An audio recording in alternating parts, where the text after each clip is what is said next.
आयु घटत है रात दिन, जो करो तुस काट, अपना हित जल्दी करो, पढ़ा रहेगा ठाक। जो संसार में आयु लेकर आए हैं और उसमें बढ़ रही है या घट रही है?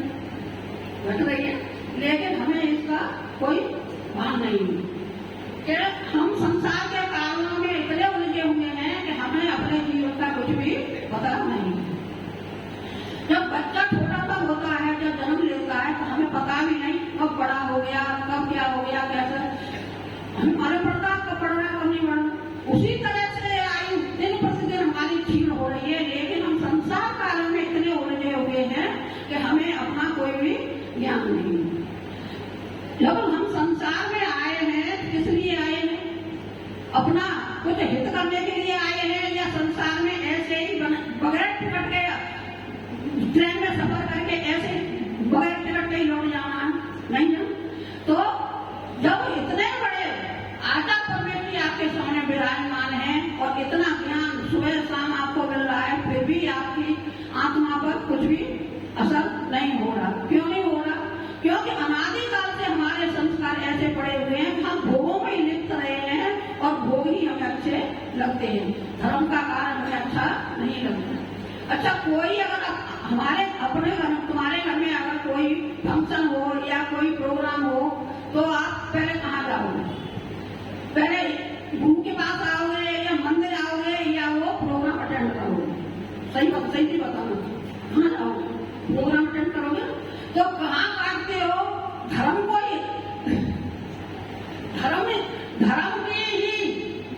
धर्म को ही आप काटते हो, और जो आपके संग जाने वाला है उसी से मुख पड़ते हो, और जो तुम्हारा संग जाने वाला नहीं है उससे बस तुम बड़े प्यार से उसको व्यवहार निभाते हो। तो इसी तरह से एक सेठानी थे, तो सेठानी तो बहुत धर्मात्मा, बहुत दयालु और बहुत मतलब धर्म करने वाली थी। लेकिन सेठ जी का क्या था, तो वो सुबह ही अपने नित्य क्रम से निवृत्त होकर और अपनी चाबी ली और अपनी दुकान, अपने जो व्यवसाय था उसमें अपने चले जाते। सेठानी ने बहुत समझाया, लेकिन उनकी कोई भी समझ में नहीं आई।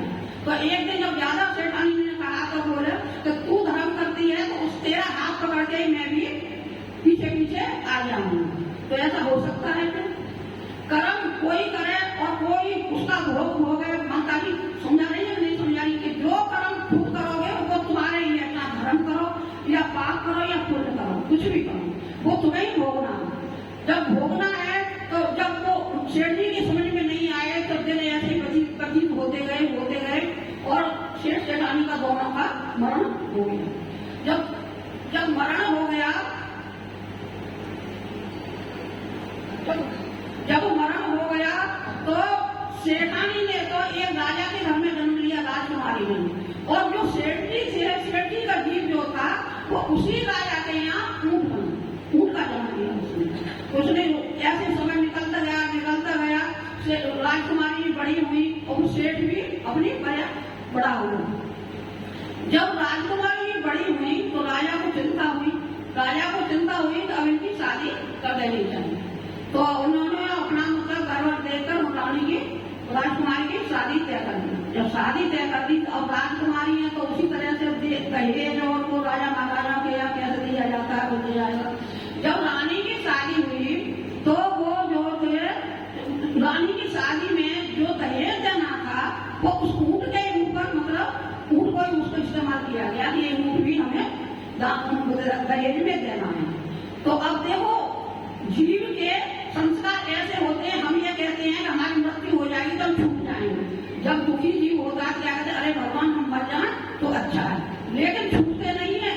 जो परस्पर के जो हमने बांधे हैं कर्म बांधे हैं वही जीव तुम्हें मिलेगा और उसी से संबंध मतलब होगा।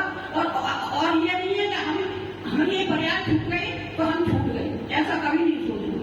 तो जब राजकुमारी की शादी हुई, शादी हो गई, जब मतलब उनकी विदाई हो रही थी तो फिर वो ऊँट के ऊपर वो सामान लादा गया। ऊँट के ऊपर उनका दहेज का सामान लादा गया। तो जब सामान लाद रहे थे तो उस ऊँट को कुछ पिछले जन्म की बातें याद आई। जब बातें याद आई तो वो चिंगाड़ने लगा। जब वो चिंगाड़ा तो राजकुमारी को भी कुछ ऐसा मालूम हुआ कि ये तो कुछ अपना सा लगता है। तो राजकुमारी को भी पूर्व भाव का स्मरण हुआ है। जब पूर्व भाव का स्मरण हुआ आया तो फिर अब वो ऊँट जो था वो आगे नहीं बढ़े, वो चिल्लाए, वो आगे नहीं बढ़े। तो राजकुमारी जब उनके पास आई तो राजकुमारी बोली कि मैं समझ गई हूँ कि आप सेठ जी का जीव हो तुम, और मैं तुम्हें कितना समझाती थी लेकिन तुम्हारी समझ में कुछ भी नहीं आता था। और तो अब जब तुम्हें ये पर्याय तुमको मिली है तो इसका मतलब अब जब तुम अगर आगे नहीं बढ़ोगे तो तुम पर कोड़े पड़ेंगे, इसलिए चुपचाप आ गए हो। तो देखो जीव की कितनी, ये जीव अपने भावों से गति में कौन सी गति में जाना है कौन सी में नहीं जाना अपने आप ही निर्धार करता है। लेकिन आचार्य भगवान इतना समझा रहे हैं लेकिन फिर भी आप लोगों की समझ में कुछ भी नहीं आता। अब सेठानी मतलब जब उनसे कह रहे उनसे बोली कान में बोली कि अब आगे बढ़ो नहीं तो तुम पर खंडक पड़ेंगे। तो उसके आंखों में से आंसू निकल रहे थे, ऊँटे में आंसू निकल रहे थे। राजकुमारी भी परेशान थी। तो अब जब वो आगे बढ़ा तो देखो थोड़ा सा अगर वो कहना मान लेता गुरु आया सेठानी का तो ये पर्यावरण क्यों मिलती और इतना दुख सहन क्यों करने को मिलता। तो अब वो आगे चला। अब राजकुमारी ससुराल पहुंच गई। जब ससुराल पहुंच गई तो राजकुमारी के दिमाग में ये अब वो तो हो गया कि ये सेठ जी का जीव है। तो अब वो तो उत्साह में था। अब राजकुमारी अपने राजमहल में थी। अब राजकुमारी का मन बहुत बेचैन होने लगा। जब बेचैन मन होने लगा तो अब वो बोली कि देखो मैं यहाँ पे हूँ और सेठ जी का जीव कहाँ पड़ा है। तो ये जीव अपने कर्मों से ही अपनी गति बनाता है कि मेरे कौन सी गति में 4 चौराहे बने हैं, नरक गति, मनुष्य गति, त्रिवेंद्र गति। तो ये हमें देखना है कि हमें कौन सी पर्याय में जाना है कौन सी में नहीं जाना। अब साधु संत समझाते हैं तो तुमको ऐसा लगता होगा कि आचार्य जी बार-बार हमसे क्यों कहते हैं, माता जी हमसे बार-बार क्यों कह रही है, इन्हें कुछ प्रयोजन है आपसे? कुछ नहीं। लेकिन आपको इस कूप से निकालने के लिए, संसार में फंसे हुए उसको निकालने के लिए आपको बार-बार प्रोत्साहन किया जा रहा है कि भाई कुछ तो नियम संयम रख लो जिससे तुम्हारा, अगर तुम घर में रहो कोई बात नहीं, तुम नियम संयम, वैसे तुम खूब पालन कर रहे हो घर में, ये तुम्हारा, अगर तुम धर्म कर रहे हो तो वो तुम्हारे गज स्नान की तरह है कि हमने 10 लक्षण करे, 10 व्रत किए हमने, तो और 10 व्रतों के बाद में फिर हमने कोई खाना पीना शुरू कर दिया और हमने कोई तीर्थ यात्रा गए, फिर हम घर पर वापस आ गए। जब तक नियम संयम में नहीं बनोगे तब तक तुम्हारा कुछ भी होने वाला नहीं है। इसलिए नियम संयम से कभी नहीं लड़ना चाहिए। अब तुम्हें इतना अच्छा मौका मिला है, 2.5 महीने हुए जाते हैं कहते, लेकिन एक भी कोई जीव ऐसा नहीं आया जो आचार्य मुझे ये नियम व्रत दो या मतलब मुझे संयम मुझे चाहिए या कुछ चाहिए। तो ये संयम व्रत से डरने की जरूरत नहीं है। ये संयम व्रत जो है तुम्हारे कर्मों के लिए हितकारी है। इसीलिए समझाते हैं कि मतलब कुछ तो यहाँ जब आए थे तो क्या लेके आए थे, कर्मी साथ लेके आए थे, और जाओगे तो तब भी कर्मी साथ में लेके जाओगे और तो कुछ समझ जाना नहीं। तो जैसे कर्म करोगे वैसे ही गति मिलेगी, वैसे ही तुमको जन्म मिलेगा और वैसे ही भोग मिलेंगे। हमारे पुण्य पाप का ही हमारे साथ चलने वाला है और किसी का किया तरह हमारे साथ में चलने वाला नहीं है। तो इसीलिए मनुष्य पर्याय मिली है, तो मनुष्य पर्याय को सार्थक करने के लिए इतना बड़े आपके सामने आचार्य कमेटी बैठे हैं। कुछ अपने विचार करो, कुछ अपने मतलब मन को समझाओ।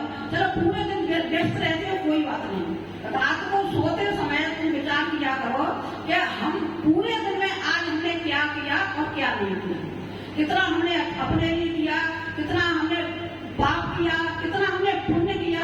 ये विचार करोगे तो हो सकता है कि तुम्हारी शायद आत्मा पे कुछ चोट पड़े। ये आत्मा क्या है?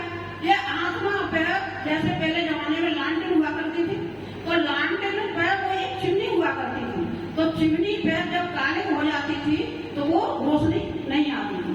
इसी प्रकार से इस आत्मा पे अनादिकाल से अपने जो संस्कार पड़े हुए हैं वो मतलब तुम्हें आगे नहीं बढ़ने दे रहे हैं, नहीं बढ़ने दे रहे, तो कुछ तो प्रयास करो उसको साफ करने का, कुछ तो प्रयास करो। इतना सुनने के बाद में कुछ तो प्रयास करो उसको साफ करने का, नहीं तो जैसे मतलब आए हो वैसे की वैसे चले जाओ।